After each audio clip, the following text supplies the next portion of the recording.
चलिए बच्चों, आज हम देखेंगे फोकस दूरी तथा वक्रता त्रिज्या में संबंध। चाहे अवतल दर्पण से हम ज्ञात कर सकते हैं और उत्तल दर्पण से भी ज्ञात कर सकते हैं। इस प्रकार से हम उत्तल दर्पण से देखेंगे। हम मान लेते हैं कि ये M1 व M2 एक क्या है, अवतल दर्पण है और ये इसका क्या है, इस दर्पण का मुख्य अक्ष है। इस मुख्य अक्ष के समांतर एक किरण AB बिंदु P पर आपतित होती है और परावर्तित होकर के फोकस से होकर गुजर जाएगी। तो इस प्रकार से जब कोई किरण जो है मुख्य अक्ष के समांतर जाती है और जाने के बाद परावर्तित होकर के कहां से गुजरती है, फोकस से होकर गुजरती है।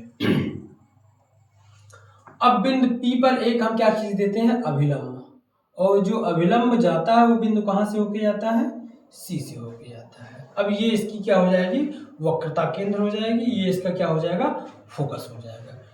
F और P के बीच की दूरी कितनी मान लेते हैं, स्मॉल f, और यहाँ C और P के बीच की दूरी कितना है, कैपिटल R।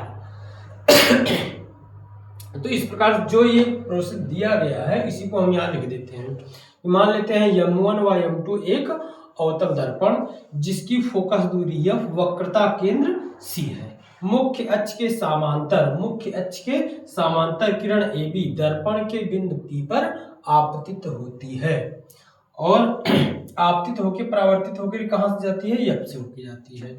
बिंदु B से एक अभिलंब हम खींच लेते हैं इस प्रकार से, ये हमारा अभिलंब हो जाएगा।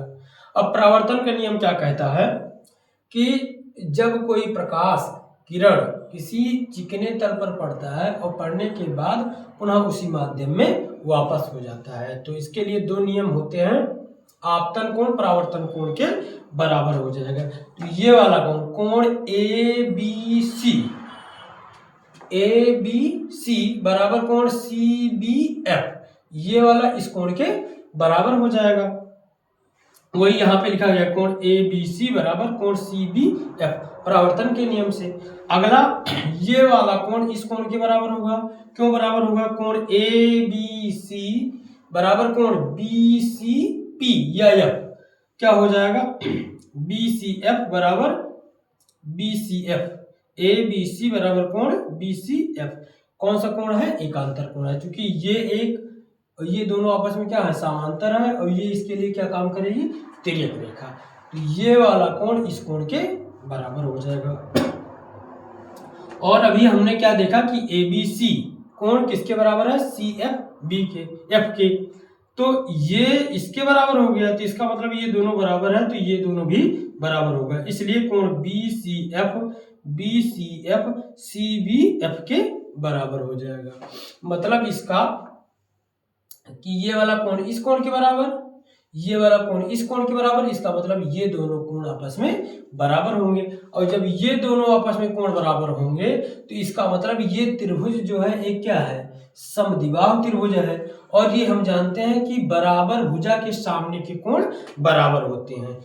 अब देखिए BCF कहाँ है, BCF इसके जस्ट सामने की भुजा क्या हो जाएगी, FB, यहाँ क्या लिख दिए, FB, और CBF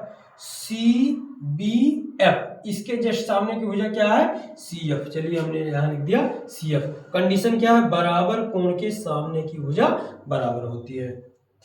अच्छा, ये द्वारक जो है, इसके बाद ये द्वारक क्या हो, बिल्कुल बहुत छोटा हो, तो ये बिंदु B जो है बिल्कुल P के क्या होगा, नजदीक होगा। जब यहाँ पे अगर ये हो जाए तो इसका मतलब जो FP है FB की क्या हो जाएगा, बराबर हो जाएगा। FB बराबर CF, यहाँ पे FB बराबर FP बराबर FP, यहाँ FB CF के बराबर, यहाँ FP के बराबर, तो इसलिए क्या हो जाएगा, FP बराबर CF।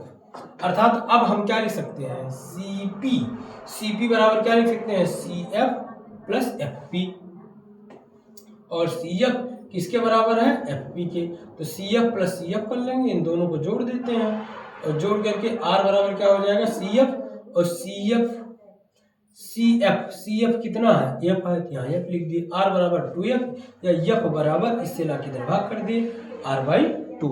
इस प्रकार से हमने देखा फोकस दूरी तथा वक्रता त्रिज्या में संबंध। ये बड़ा इंपॉर्टेंट है, चाहे वो हाई स्कूल में हो चाहे वो 12th में हो, दोनों परीक्षाओं के लिए बहुत ही इंपॉर्टेंट पार्ट है।